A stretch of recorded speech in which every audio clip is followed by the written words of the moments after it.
Hello everyone, स्वागत है आप सभी का हमारे यूट्यूब चैनल ज्ञान गंगा हिंदी में। और हम लोगों ने कंप्लीट कर लिया है चैप्टर 1 को।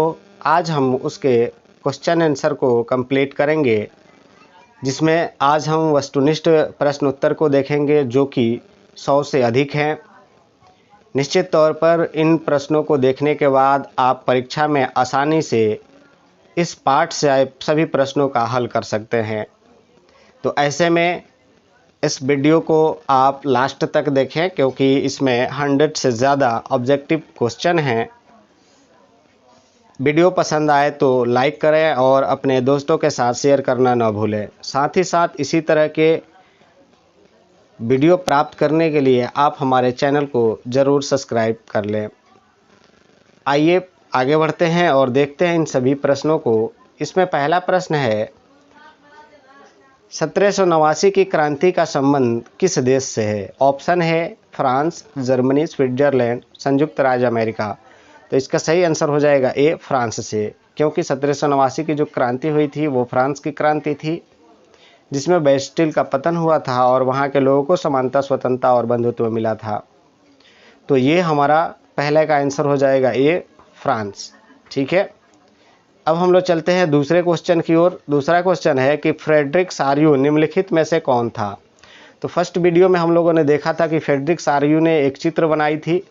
तो ये हमारा हो जाएगा कि फ्रेडरिक सारियू जो था वो एक फ्रांसीसी कलाकार था। ठीक है, तो इसका सही उत्तर हो जाएगा सी। नेक्स्ट क्वेश्चन है कि फ्रांसीसी कलाकार फ्रेडरिक सारियू के चित्रों का विषय क्या था, यानी उन्होंने जो चित्र बनाए थे किस विषय से थे? तो उसमें आप लोगों ने देखा था कि नीचे जो थे निरंकुश संस्थाओं के द्वेष पड़े हुए थे, जैसे कि जंजीरें जो थी वो टूटी हुई थी और स्वतंत्रता की प्राप्ति, ज्ञान का उदय। तो इस तरीके से ये तीनों जो है सही है। तो हमारा सही उत्तर हो जाएगा डी, उपयुक्त सभी। ठीक है, चौथा है, में किन लोगों के सारियू के चित्रों में किन देशों के लोग दिखाई दे रहे हैं? तो उसमें बहुत से झंडे थे, जैसे संयुक्त राज्य अमेरिका का था, जर्मनी का था, फ्रांस का था। तो ये एक लाइन में जा रहे थे, तो ये सही हो जाएगा उपयुक्त सभी, यानी तीनों देश के लोग दिखाई दे रहे थे। पांचवा है कि काल्पनिक दुनिया की विचारधारा को निम्नलिखित में से क्या कहा जाता है? तो इसका सही हो जाएगा यूटोपिया, यानी कल्पनादर्श समाज बोला जाता है। छठा क्वेश्चन है कि निम्नलिखित में से किस घटना के साथ राष्ट्रवाद की प्रथम अभिव्यक्ति हुई? तो इसका सही उत्तर हो जाएगा फ्रांसीसी क्रांति। ठीक है, इसका सही उत्तर हो जाएगा फ्रांसीसी क्रांति। 7 नंबर क्वेश्चन की ओर चलते हैं। नेपोलियन बोनापार्ट निम्नलिखित में से किस देश का शासक था? तो इसका भी सही उत्तर हो जाएगा फ्रांस का शासक था नेपोलियन। नेक्स्ट है 8 नंबर कि 1790 के दशक में फ्रांसीसी सेनाओं ने निम्नलिखित में से किस देश पर हमला किया? तो फ्रांस की सेना ने हॉलैंड, बेल्जियम पर किया, स्विट्जरलैंड पर किया और इटली पर किया। तो इसका सही उत्तर हो जाएगा डी, सभी। ठीक है, नेक्स्ट है 9 नंबर की फ्रांसीसी क्रांति कब हुई? तो फ्रांसीसी क्रांति 1789 में हुई। तो ये भी सही उत्तर हो जाएगा बी। नेक्स्ट हम लोग चलते हैं 10 नंबर की ओर। 1789 की क्रांति के बाद फ्रांस में संविधान में व्यवस्था की गई, यानी किन चीज़ों की व्यवस्था की गई? तो एक है कि भूभाग में रहने वाले सभी नागरिकों के लिए समान कानून और केंद्रीय प्रशासनिक व्यवस्था का लागू किया जाना। तो यहाँ ऑप्शन है ए और बी, तो यहाँ सही उत्तर हो जाएगा ए और बी, यानी इसका सही उत्तर हो जाएगा सी। नेक्स्ट है 11 नंबर क्वेश्चन। 11 नंबर क्वेश्चन है कि स्वतंत्रता, समानता और बंधुत्व की भावना को जन्म दिया? तो ये थी फ्रांसीसी क्रांति ने दिया। तो इसका सही उत्तर हो जाएगा फ्रांसीसी क्रांति। नेक्स्ट हम लोग क्वेश्चन की ओर चलते हैं। 12 नंबर है कि 1804 की फ्रांस की नागरिक संहिता को प्रायः निम्नलिखित में से किस नाम से पुकारा जाता है? तो ये जो नागरिक संहिता थी नेपोलियन के द्वारा बनाई गई थी। तो इसका सही उत्तर हो जाएगा नेपोलियन संहिता। ठीक है, नेक्स्ट क्वेश्चन की ओर हम लोग चलते हैं कि नेपोलियन संहिता कब जारी हुई? तो अभी हम लोगों ने पढ़ा 1804 में। नेक्स्ट क्वेश्चन है कि नेपोलियन संहिता की विशेषता थी? तो नेपोलियन संहिता की क्या विशेषता थी? तो प्रशासनिक का विभाजन सरल रूप से किया गया था, सामंत व्यवस्था को खत्म कर दी गई थी और एक समान मुद्रा और नापतोल की व्यवस्था की गई थी। तो इसके हो जाएगा डी, उपयुक्त सभी, यानी सभी काम किए गए थे नेपोलियन के द्वारा अपनी नेपोलियन संहिता में। 15 नंबर क्वेश्चन है, लाइप्जिग की लड़ाई किस वर्ष हुई, यानी लाइप्जिग की लड़ाई किस वर्ष हुई, तो इसका सही उत्तर हो जाएगा 1813। नेक्स्ट क्वेश्चन है कि किस वर्ष को नेपोलियन के पतन के रूप में देखा जाता है, तो 1815 में वियना कांग्रेस हुआ था, तो 1815 इसका सही उत्तर हो जाएगा। नेक्स्ट है 17 नंबर क्वेश्चन कि 18वीं सदी में ऑस्ट्रिया हंगरी पर शासन करने वाला साम्राज्य क्या कहलाता था, तो हैब्सबर्ग साम्राज्य था। 18 है, 18वीं सदी में यूरोप में कौन सा राष्ट्र राज्य विद्यमान था, यूरोप में कौन सा राष्ट्र विद्यमान था, यानी इसमें से कौन से देश जो थे यूरोप में थे, तो इटली, स्विट्जरलैंड, जर्मनी, इनमें से कोई नहीं, तो इसमें से कोई नहीं, यानी कोई भी जो था उस समय राष्ट्र के रूप में विद्यमान नहीं था, सब छोटे छोटे टुकड़ों में बटे हुए थे। नेक्स्ट क्वेश्चन की ओर चलते हैं, यूरोप में कुलीन वर्ग की विशेषता थी, तो वे जमीन के मालिक थे, साझा जीवन शैली में बंधे थे और फ्रेंच भाषा का प्रयोग करते थे। उपयुक्त सभी हो जाएगा, यानी इसका सही उत्तर हो जाएगा डी। उदारवाद यानी लिबरलिज्म शब्द मूलतः लाइबर शब्द से लिया गया है। यह शब्द निम्नलिखित में से किस भाषा से है, तो लैटिन भाषा का है, तो इसका सही उत्तर हो जाएगा बी। ठीक है, नेक्स्ट क्वेश्चन की ओर चलते हैं कि उदारवाद किस प्रकार की सरकार पर बल देता है, तो उदारवाद जो है सहमति से बनी सरकार पर बल देता है, क्योंकि ये लोग उदारवादी होते हैं। ये लोग चाहते हैं कि सरकार ऐसे बने जिस पर सबकी समान जो है सहमति बनी हुई हो, या सभी के सहमति से बनी हुई सरकार हो, किसी एक वर्ग या किसी खास समूह की सरकार नहीं हो। नेक्स्ट है, यूरोपीय महादेश का सबसे शक्तिशाली वर्ग निम्नलिखित में से कौन था, तो ये कुलीन थे। कुलीन लोग जो थे उनको बहुत सारे विशेषाधिकार मिले हुए थे, तो सबसे शक्तिशाली वर्ग यही लोग थे। नेक्स्ट क्वेश्चन है कि उदारवादी प्रजातंत्र का पहला प्रयोग निम्नलिखित में से कहाँ हुआ, तो ये फ्रांस में हुआ था। नेक्स्ट है कि जालबेरिन शुल्क संघ की स्थापना कब की गई थी, तो ये 1834 में की गई थी, आप लोगों को मालूम है प्रसा ने किया था। नेक्स्ट है कि 1815 में किस देश ने नेपोलियन को पराजित किया, तो 3 देशों की सेना थी, ब्रिटेन था, रूस था और ऑस्ट्रिया और प्रसा थे, यानी ये जर्मनी मान सकते हैं। तो ये मिल करके इन लोगों ने क्या किया था, नेपोलियन को वाटरलू के मैदान में हराया था, तो इसका सही उत्तर हो जाएगा डी। नेक्स्ट है कि नेपोलियन ने कितने राज्यों को मिलाकर जर्मन महासंघ बनाया था, तो उसमें 39 थे, जिसमें से 39 में से 25 जो थे वो जालबेरिन में शामिल थे। नेक्स्ट है कि जस्युप मेजनी और जस्युप गैरिबाल्डी का संबंध किस देश से, तो ये लोग इटली के एकीकरण के समय हम लोग इनको पढ़े थे, तो इसका सही उत्तर हो जाएगा ए, इटली। उसके बाद है यंग इटली का संस्थापक कौन था, तो ये सही हो जाएगा मेजनी। यंग इटली और यंग यूरोप इन्होंने 2 बनाया था, यहाँ आप देख सकते हैं, तो बर्न में एक बनाया था। नेक्स्ट क्वेश्चन है कि यूरोप में यूनानियों का आज़ादी के लिए संघर्ष कब प्रारंभ हुआ, तो 1820 में संघर्ष प्रारंभ हुआ। यंग यूरोप का संस्थापक था, तो ये सही हो जाएगा, इसका उत्तर मेजनी ही होगा, लेकिन बर्न में उन्होंने स्थापित किया था, इसलिए यहाँ बर्न दिया है, थोड़ा सा मिस हो गया है। तो 30 का जो क्वेश्चन है, अगर संस्थापक है तो हम लिख सकते हैं मेजनी, लेकिन कहाँ हुआ था, तो बर्न हो जाएगा इसका सही उत्तर।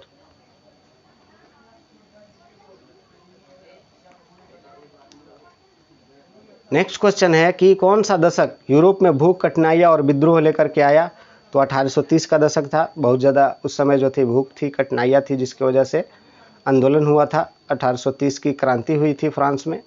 नेक्स्ट है कि फ्रैंकफर्ट संसद का गठन कब हुआ, तो 1848 में। नेक्स्ट है कि 19वीं सदी के मध्य में कौन सा प्रदेश 7 राज्यों में बटा था, तो इटली था। इटली जो था वो 7 राज्यों में बटा था, जिसको एकीकृत किया गया। अब हम लोग चलते हैं अगले क्वेश्चन की ओर। अगला क्वेश्चन है कि वियना संधि के पश्चात निम्नलिखित में से कौन सा राजवंश फ्रांस में सत्ता में आया, तो बूर्बो राजवंश वियना कांग्रेस के बाद जो थी उसको पुनर्स्थापित किया गया था। नेक्स्ट है कि यूनान को एक स्वतंत्र राष्ट्र के रूप में मान्यता कब और कैसे मिली, तो 1832 में जो कुस्तुनतुनिया की संधि हुई उसके द्वारा जो था यूनान को स्वतंत्रता प्राप्त हुई। नेक्स्ट है कि लुइजे ऑटो पीटर्स निम्नलिखित में से कौन थी, तो ये एक राजनीतिक कार्यकर्ता थी, इसका सही उत्तर हो जाएगा डी।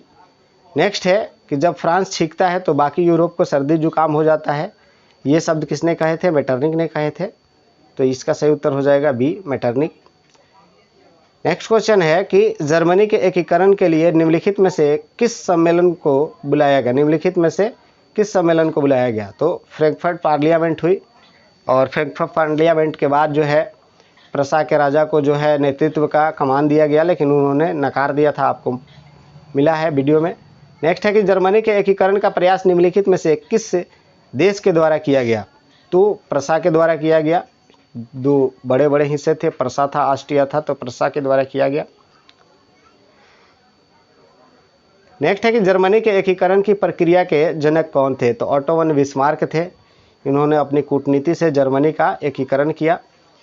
नेक्स्ट है कि जर्मनी के एकीकरण के पश्चात किसे जर्मनी का सम्राट घोषित किया गया? तो विलियम प्रथम थे, उनको सम्राट घोषित किया गया जर्मनी का एकीकरण के बाद। नेक्स्ट क्वेश्चन है कि 19वीं सदी के मध्य में इटली कितने राज्यों में बटा हुआ था? तो इटली जो था वो 7 राज्यों में बटा हुआ था। नेक्स्ट क्वेश्चन है इटली के एकीकरण का मुख्य कर्णधार निम्नलिखित में से कौन है? तो कर्णधार 3 लोग थे, मेजनी थे, गैरिबाल्डी थे और काबूर थे। पहले मेजनी ने, फिर काबूर और उसके बाद लास्ट में गैरिबाल्डी। इन लोगों ने जो है 3 चरण में इटली का एकीकरण कंप्लीट किया। नेक्स्ट क्वेश्चन है कि एक्ट ऑफ यूनियन 1707 किसके बीच एक समझौता था? तो ये इंग्लैंड और स्कॉटलैंड के बीच समझौता था, जिसके तहत स्कॉटलैंड को जो है ज़बरदस्ती इंग्लैंड में मिलने के लिए मजबूर किया गया था। नेक्स्ट है कि इंग्लैंड में राष्ट्र राज्य स्थापित करने का श्रेय निम्नलिखित में से किसे जाता है? तो राष्ट्र राज्य संसद ने स्थापित किया था 1688 में, वहाँ एक परिवर्तन हुआ था और उसके तहत जो है संसद को कमान दी गई थी। नेक्स्ट है कि इंग्लैंड में शानदार क्रांति कब हुई? तो ये सही उत्तर हो जाएगा 1688 खत्म किया गया था। इंग्लैंड में शानदार क्रांति ने निम्नलिखित में से किसकी शक्तियाँ छीनी थी? तो ये सही उत्तर हो जाएगा राजतंत्र। आपको वीडियो में मैंने बताया था कि ये परिवर्तन जो हुआ था बिना खून का हुआ था, यानी कोई भी लड़ाई नहीं हुई थी, इसलिए इसको रक्तहीन क्रांति भी बोला जाता है, शानदार क्रांति भी बोला जाता है। नेक्स्ट क्वेश्चन की ओर हम लोग चलते हैं और देखते हैं नेक्स्ट क्वेश्चन क्या कहता है। नेक्स्ट क्वेश्चन है कि निम्नलिखित में से किस एक्ट के द्वारा United kingdom of great Britain की स्थापना की गई? तो एक्ट ऑफ यूनियन के द्वारा जो है यूनाइटेड किंगडम की स्थापना की गई। आपको मैंने वीडियो के समय में बताया गया था कि क्या ब्रिटेन है, क्या ग्रेट ब्रिटेन है और क्या यूके है। तो एक्ट ऑफ यूनियन की स्थापना के द्वारा जो है ग्रेट ब्रिटेन की स्थापना हुई। नेक्स्ट है कि लाल टोपी या टूटी जंजीर निम्नलिखित में से किसका प्रतीक है? तो ये स्वतंत्रता का प्रतीक है। हम लोगों ने मैरियान और जर्मेनिया वाले वीडियो में इस चीज़ को देखा था। 50 है कि फ्रांस में स्वतंत्रता का प्रतीक किसे माना जाता है? तो मरियान को। नेक्स्ट है निम्नलिखित में जर्मन राष्ट्र का रूपक या प्रतीक थी? तो ये जर्मेनिया थी। मरियान फ्रांस की थी और जर्मेनिया जर्मन की थी।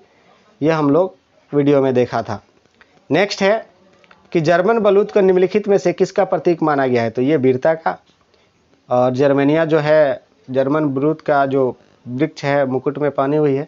जर्मेनिया किस वृक्ष के पत्तों का मुकुट पहनती है? तो ये हो जाएगा बलूत के, क्योंकि बलूत जो है वीरता का प्रतीक है। अगला क्वेश्चन है कि काला सागर और एड्रियाटिक सागर के मध्य क्षेत्र को क्या कहा जाता है? तो ये बाल्कन क्षेत्र था, जहाँ बहुत ज़्यादा जो है युद्ध हो रहे थे और यही परिणाम हुआ कि पहला विश्व युद्ध हुआ। तो ये बाल्कन वाले वीडियो में हम लोगों ने देखा था। नेक्स्ट है कि इटली के शासक इमैनुअल द्वितीय की पत्नी का क्या नाम था? तो उसका नाम था ला टालिया। इनके बारे में बहुत ही ज़्यादा सुना जाता है कि जब विक्टर इमैनुअल जो थे खो गए थे, तो ला टालिया जो है बच्चे को लेकर के अपनी पीठ पर जो है ढूंढती गई। लोगों ने कहा कि विक्टर इमैनुअल मर चुके हैं, लेकिन ला टालिया ने हार नहीं मानी और अंततः उन्होंने एक जगह जो है अपने पति को पाया। तो इसके जो है बहुत ज़्यादा प्रसारित किया गया उनकी वीरता को। नेक्स्ट है कि वाटरलू की लड़ाई कब हुई? तो 1815 में वाटरलू की लड़ाई हुई थी और नेपोलियन को हराया था 3 देशों ने मिलकर के। नेक्स्ट है इतिहास में किसे लौह और रक्त नीति का जन्मदाता माना जाता है? तो बिस्मार्क थे, जिन्होंने आयरन एंड ब्लड जो नीति थी उसका अवलंबन किया और उसके बाद जो है एकीकरण के लिए उन्होंने रास्ता तैयार किया। उसके बाद है god so save our noble king निम्नलिखित में से कहाँ का राष्ट्रीय गान है? तो ये इंग्लैंड का है। इंग्लैंड में जो है इस गीत को जो है बहुत ज़्यादा प्रसारित किया गया जब इस आयरलैंड पर आक्रमण किया गया। नेक्स्ट है कि जोसेफ मेज़नी का जन्म कहाँ हुआ था, तो इनका जन्म जो है जिनेवा में हुआ था। अब हम लोग चलते हैं अगले क्वेश्चन की ओर। अगला क्वेश्चन है अष्टरेनन ने किस विश्वविद्यालय में व्याख्यान दिया, तो इसका सही उत्तर हो जाएगा सारबान। नेक्स्ट क्वेश्चन है आयरलैंड का बलपूर्वक यूनाइटेड किंगडम में कब शामिल किया गया, तो ये हो जाएगा 1801 में जो है ज़बरदस्ती से मिला लिया गया था आयरलैंड को। बाद में चल करके रिपब्लिकन आयरलैंड जो है वो अलग हुआ था। नेक्स्ट क्वेश्चन है कुस्तुनतुनिया की संधि कब हुई, तो कुस्तुनतुनिया की संधि जो थी 1832 में हुई थी। नेक्स्ट क्वेश्चन है कि जर्मनी के एकीकरण की आधारशिला किसने तैयार की, यानी जर्मन की एकीकरण जो है वो किसके द्वारा इसकी आधारशिला तैयार की गई, यानी एक तरीके से कहा जाए कि जर्मनी के एकीकरण के लिए प्रयास किया गया। तो इसके लिए जो है सबसे ज़्यादा प्रयास किया नेपोलियन बोनापार्ट ने, क्योंकि नेपोलियन बोनापार्ट ने जो है जर्मन राइन संघ बनाया था, उन्होंने जो है एकीकृत किया था जर्मनी को। तो इसलिए हम कह सकते हैं कि न्यू जो बनाने का काम किया जर्मनी का नेपोलियन बोनापार्ट ने एकीकरण वाला किया। नेक्स्ट है कि फ्रांस की क्रांति का अग्रदूत किसे कहा जाता है, तो ये रूसो को कहा जाता है। ये मध्यम वर्ग के थे रूसो जो थे, इन्होंने जो है सामाजिक संविदा नामक पुस्तक लिखी। नेक्स्ट है कि सामाजिक उपबंध यानी संविदा नामक पुस्तक का लेखक कौन है, तो ये सही जवाब हो जाएगा रूसो। नेक्स्ट है कि विश्वकोश नामक ग्रंथ की रचना किसने की, तो इसका सही उत्तर हो जाएगा दिदरो। नेक्स्ट क्वेश्चन है कि 1789 ईस्वी में फ्रांस की क्रांति के समय किसका शासन था, तो लुई 16 का शासन था। लुई 16 ने जो है शासन कर रहा था उस समय। नेक्स्ट क्वेश्चन है कि फ्रांस क्रांति के दौरान जन कल्याण के लिए सबसे अधिक काम किस समय हुआ, तो रॉबस्पियर का जो शासन काल था, जिसे आतंक का काल बोला जाता है, उस समय जो है सबसे ज़्यादा जो है काम हुआ। उस समय लोगों को, सभी लोगों को वोट देने का भी अधिकार मिला हुआ था, महिलाओं को भी मिला हुआ था, जिनके पास पैसे नहीं थे उनको भी मिला हुआ था। नेक्स्ट क्वेश्चन है कि फ्रांस की क्रांति में मुख्य भूमिका किस वर्ग की थी, तो ये मध्यम वर्ग की थी। मध्यम वर्ग ने लोगों में जन क्रांति फैलाया और जन क्रांति फैला करके लोगों में क्रांति के लिए जो है तैयार कराया। नेक्स्ट है कि बैंक ऑफ फ्रांस की स्थापना किसने की, तो इसका सही जवाब हो जाएगा नेपोलियन बोनापार्ट। नेपोलियन बोनापार्ट ने बैंक ऑफ फ्रांस की स्थापना की थी। नेक्स्ट क्वेश्चन है कि मानव और नागरिकों के अधिकारों की घोषणा किस सभा ने की, तो ये नेशनल असेंबली थी। यहाँ संविधान सभा दिया है, गलत है, इसका सही उत्तर हो जाएगा नेशनल असेंबली। नेशनल कन्वेंस यहाँ दिया है, नेशनल असेंबली जो है मानव और नागरिक अधिकारों की घोषणा की थी, संविधान सभा नहीं होगा। नेक्स्ट है कि ऑस्ट्रिया के साथ प्रसा का युद्ध कब हुआ, ऑस्ट्रिया और प्रसा के बीच युद्ध हुआ था 1866 में, और उसके बाद जो है ऑस्ट्रिया को जर्मनी में मिला लिया गया, यानी। नेक्स्ट क्वेश्चन है कि फ्रांस और प्रसा का युद्ध कब हुआ, तो ये हो जाएगा 1870। उसके बाद है कि प्रथम स्टेट कौन होते थे, तो ये पादरी होते थे, जो बंटवारा हुआ था सामाजिक रूप से, तो सबसे ऊपरी पायदान पर पादरी रहते थे। नेक्स्ट है मॉन्टेस्क्यू ने किस सिद्धांत का प्रतिपादन किया, तो अधिकार का विभाजन किया, शक्ति पृथक्करण का जो है उन्होंने सिद्धांत दिया। क्रांति के बाद नाप तौल की कौन सी प्रणाली लागू की गई, तो मैट्रिक्स प्रणाली की गई, मैट्रिक प्रणाली को जो है लागू किया गया नाप तौल के लिए। उसके बाद है कि बिस्मार्क जर्मनी का चांसलर कब बना, तो 1862 में जो है बिस्मार्क जर्मनी का चांसलर बना, और उसके बाद जो है उन्होंने आयरन एंड ब्लड की नीति का अवलंबन किया ताकि जर्मनी का एकीकरण किया जा सके। नेक्स्ट क्वेश्चन है कि ideas on philosophy of history of Mankind नामक पुस्तक की रचना कब और किसने की, यानी किसके द्वारा इस पुस्तक की रचना की गई, तो यहाँ 4 लोग हैं और सन भी दिया है। आइए देखते हैं इसका सही उत्तर हो जाए क्या होगा। इसका सही उत्तर है कि 1784 में जीसी हर्डर। नेक्स्ट है कि फ्रेडरिक हीगल कौन था, तो वो जर्मन का एक दार्शनिक था, हीगल, जिसके विचारों से जो है बहुत ज़्यादा प्रभावित थे बिस्मार्क। नेक्स्ट है कि 1848 में फ्रैंकफर्ट सभा में संयुक्त जर्मन का ताज किसे दिया गया, तो प्रसा के शासक को दिया गया, लेकिन इन्होंने जो है इनकार कर दिया था। उसके बाद जो है संसद भंग हो गई थी। नेक्स्ट है कि टैले क्या था, तो टैले और टीथे 2 तरीके के कर होते थे, तो टैले जो था वो भूमि कर था और टाइथ जो था वो धार्मिक कर था। ठीक है, टैले और तिथे, तो यहाँ उपज कर दिया है। तो एक भूमि पर लगता था और एक धर्म पे कर लगता था। नेक्स्ट है द स्पिरिट ऑफ लॉ नामक पुस्तक का लेखक कौन है? तो इसके लेखक है मॉन्टेस्क्यू। नेक्स्ट क्वेश्चन है कि द्वितीय स्टेट किसे कहते थे, यानी द्वितीय स्टेट में कौन लोग आते थे? तो ये कुलीन वर्ग के लोग आते थे जो द्वितीय स्टेट में होते थे। नेक्स्ट क्वेश्चन है कि सामंतवाद का अंत कब हुआ? तो 4 अगस्त 1789 को जो फ्रांस की क्रांति हुई उससे पहले बेस्टिल का पतन जो है 14 को हुआ था, तो 4 अगस्त 1789 को जो है सामंतवाद का अंत हुआ था। नेक्स्ट है कि 1861 में संयुक्त इटली का शासक कौन बना? तो ये विक्टर इमैनुअल सेकंड थे जिन्होंने संयुक्त रूप से इटली के शासन का संचालन किया था। बाद में चल करके इन्होंने बाकी जो रोम वाला एरिया था उसमें भी इन्होंने महत्वपूर्ण भूमिका निभाई और उसको भी एकीकृत करने का पूरा प्रयास किया। नेक्स्ट है इटली का एकीकरण कब हुआ? तो 1871 में इटली का एकीकरण पूरा हो गया।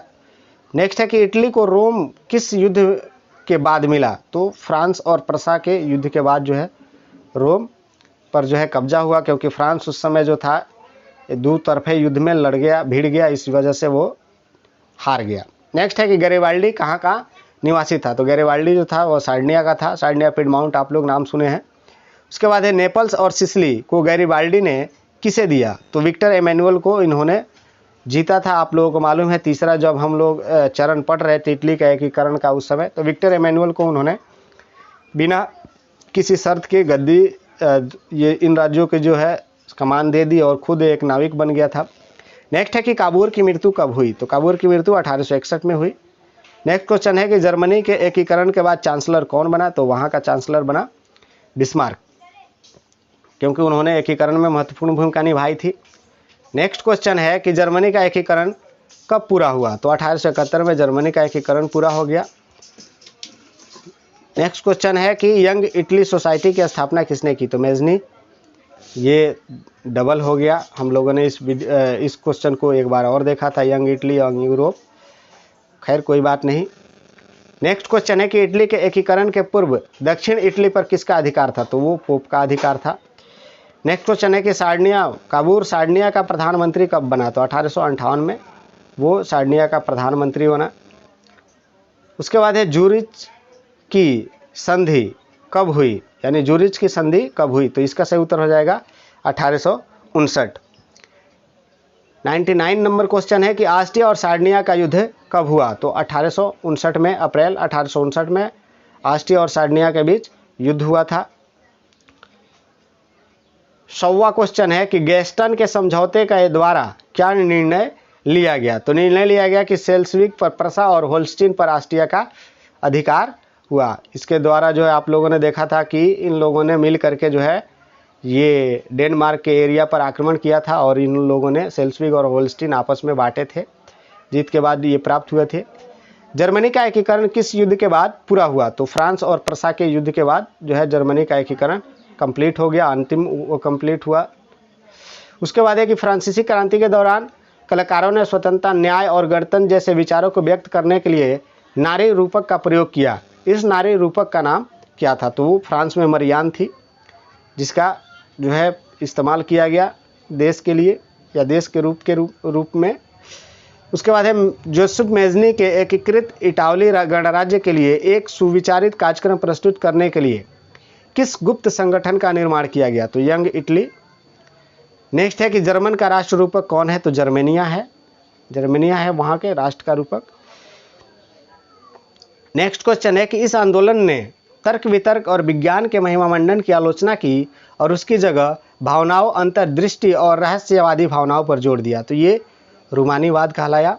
नेक्स्ट है कि जाल्बेराइन किसका संघ था? तो ये शुल्क संघ था, व्यापारियों का। नेक्स्ट क्वेश्चन है कि जाल्बेराइन द्वारा किए गए प्रमुख कार्य क्या थे? तो जाल्बेराइन के द्वारा क्या काम किया गया? तो शुल्क संघ जो है समाप्त कर दिया गया, मुद्राओं की संख्या जो थी घटा दी गई और रेलवे का विस्तार किया गया, तो यानी उपयुक्त सभी।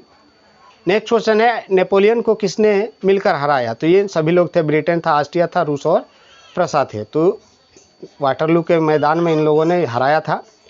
नेक्स्ट क्वेश्चन है वियना संधि का मुख्य उद्देश्य था? तो मेटरनिक को ऑस्ट्रिया की सत्ता सौंपना, नेपोलियन बोनापार्ट को फांसी देना। नेक्स्ट है कि उन सारे बदलावों को ख़त्म करना जो नेपोलियाई युद्धों के दौरान हुए थे, तो ये सही उत्तर हो जाएगा। नेक्स्ट है कि कल्पनादर्श का शाब्दिक अर्थ है कल्पनादर्श समाज में होना जो इतना आदर्श हो उसका साकार होना लगभग असंभव हो, यानी कल्पना करना जो होने वाला संभव नहीं है। नेक्स्ट है कि वियना संधि हुई थी, तो 1815 में वियना की संधि हुई थी। तो हम लोगों ने अभी ऑब्जेक्टिव क्वेश्चन को कंप्लीट कर लिया जो 111 थे। अब जो है हम अति लघु उत्तरीय प्रश्न को देखेंगे, फिर उसके बाद लघु उत्तरीय और फिर उसके बाद दीर्घ उत्तरीय प्रश्नों को कंप्लीट करेंगे।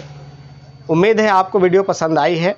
वीडियो पसंद आई होगी तो लाइक ज़रूर कर ले और अपने दोस्तों में शेयर ज़रूर करें। मिलते हैं फिर अगले वीडियो में अगली जानकारी के साथ। तब तक आप पढ़ते रहे, सीखते रहे, देखते रहें। धन्यवाद।